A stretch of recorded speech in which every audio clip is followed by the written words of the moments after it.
નમસ્કાર મિત્રો, જય હિન્દ, જય ભારત, જય શ્રી કૃષ્ણ. સ્વાગત છે તમારું આપણી યુટ્યુબ ચેનલ મિસ્ટર વિજય ઇન્ફેન્ટ એજ્યુકેશનમાં.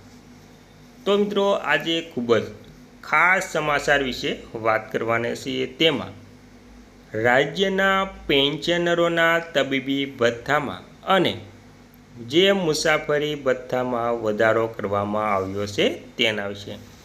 તો મિત્રો, હવે પેન્શનરો માટે ખૂબ જ આનંદના સમાચાર. તેમાં તબીબી ભથ્થા અને મુસાફરી ભથ્થા સહિતના ભથ્થામાં સૌથી મોટો વધારો જોવા મળી રહ્યો છે. તો રાજ્યના પેન્શનરોને મળી મોટી ભેટ. તો મિત્રો, કેવી રીતે મોટી ભેટ મળી છે તેની તમામ વાત મિત્રો આજે કરીશું. તે પહેલાં તમે આપણી ચેનલમાં નવા હોય તો આપણી ચેનલને સબસ્ક્રાઈબ કરી લેજો. તો તેમાં વિગતવાર વાત કરીએ તો ગુજરાત સરકારે રાજ્યની બિન સરકારી અનુદાનિત કોલેજના શૈક્ષણિક અને બિન શૈક્ષણિક કર્મચારીઓના માસિક તબીબી એટલે કે મેડિકલ ભથ્થામાં ₹700નો વધારો કર્યો છે. આ વધારા સાથે હવે તેઓનું માસિક ભથ્થું ₹300 વધીને સીધું 1000 થયું છે અને આ સુધારેલા દર અમલમાં આવી ગયા છે. તો મિત્રો, આવી રીતે ગુજરાત સરકારે જે અનુદાની કોલેજો અને બિન સરકારી અનુદાની કોલેજોને શૈક્ષણિક બિન શૈક્ષણિક કર્મચારીઓના માસિક જે તબીબી ભથ્થા છે તેમાં સૌથી મોટો આવી રીતે વધારો કરાયો છે. અને તેમાં લાભાર્થીઓ ગુજરાતની બિન સરકારી અનુદાનિત કોલેજના કુલ 4908 જેટલા કર્મચારીઓ. તેના ઉદ્દેશ્યની વાત કરીએ તો મોંઘવારીના સમયમાં આરોગ્ય સંબંધિત ખર્ચાઓને પહોંચી વળવા માટે કર્મચારીઓને આર્થિક રાહત આપવામાં આવી છે. ત્યારબાદ સત્તાવાર માહિતીની વાત કરીએ તો આ નિર્ણય ઉચ્ચ અને ટેકનિકલ શિક્ષણ મંત્રી દ્વારા લેવાયો છે. તો મિત્રો, આવા એટલે કે આ લાભાર્થીઓ જે ટોટલ કોલેજના 4908 છે તેવા લાભાર્થીઓને મળશે. ત્યારબાદ વાત કરીએ તો કેન્દ્ર સરકારના કર્મચારીઓ 8મા પગાર પંચની ભલામણો વિશે આતુરતાપૂર્વક રાહ જોઈ રહ્યા છે. કર્મચારી સંગઠનોએ કેન્દ્ર સરકારના કર્મચારીઓના પગાર, પેન્શન અને ભથ્થા સંલગ્ન અનેક મહત્ત્વની માંગણીઓ રજૂ કરી છે.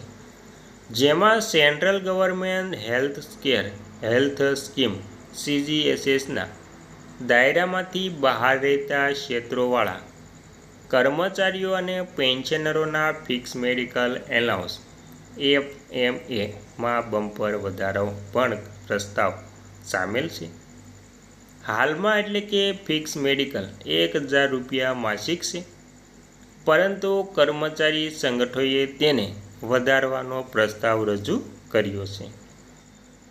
8મા પગાર પંચ માટે તૈયાર થયેલી ભલામણોમાં આ માંગણી પણ સામેલ કરાઈ છે. તો મિત્રો, જે 1000 મેડિકલ અલાઉન્સ ભથ્થું મળતું હતું તેમાં પણ વધારો કરવાની માંગ કરવામાં આવી છે. ત્યારબાદ વાત કરીએ તો વર્તમાનમાં ભથ્થું ઘણું ઓછું કેમ છે? તો કર્મચારી યુનિયનની માંગણી છે કે હાલમાં જે ભથ્થું આપવામાં આવી રહ્યું છે તે સ્વાસ્થ્ય ક્ષેત્રે વધતા ખર્ચને જોતાં ઘણું ઓછું છે અને વર્તમાનમાં તે મોંઘવારી ઝડપથી વધી રહી છે. ખાસ કરીને ગ્રામીણ કે આંતરિયાળ વિસ્તારોમાં રહેતા કર્મચારીઓ અને પેન્શનર્સ કે જ્યાં CGSSની સુવિધા ઉપલબ્ધ નથી તેમના માટે અઘરું પડી રહ્યું છે. ત્યારબાદ સારવારનો ખર્ચ ઉઠાવવામાં મુશ્કેલી પડે છે. કર્મચારીઓનું કહેવું છે કે મેડિકલ એલાઉન્સમાં વધારાથી તેમને જરૂરી નાણાકીય મદદ મળી શકે છે. કર્મચારી પ્રતિનિધિની બેઠકમાં આ પ્રસ્તાવ રજૂ થયો, જ્યાં નવા પગાર પંચ માટે અનેક ચાર્ટર ઓફ ડિમાન્ડ તૈયાર થઈ રહ્યું છે. ત્યારબાદ મિત્રો વાત કરીએ તો મેડિકલ ભથ્થામાં 1000થી વધારીને જે વધારો કરવાની માંગ કરી છે તે 20,000 રૂપિયા સુધી વધારાનો પ્રસ્તાવ મૂકવામાં આવ્યો છે. તો મિત્રો આવી રીતે જે ગામડામાં અને અંતરિયાળ વિસ્તારોમાં રહે છે તેવા કર્મચારીઓ અને પેન્શનરો માટે વધારો કરે તો તેમના માટે સારું છે.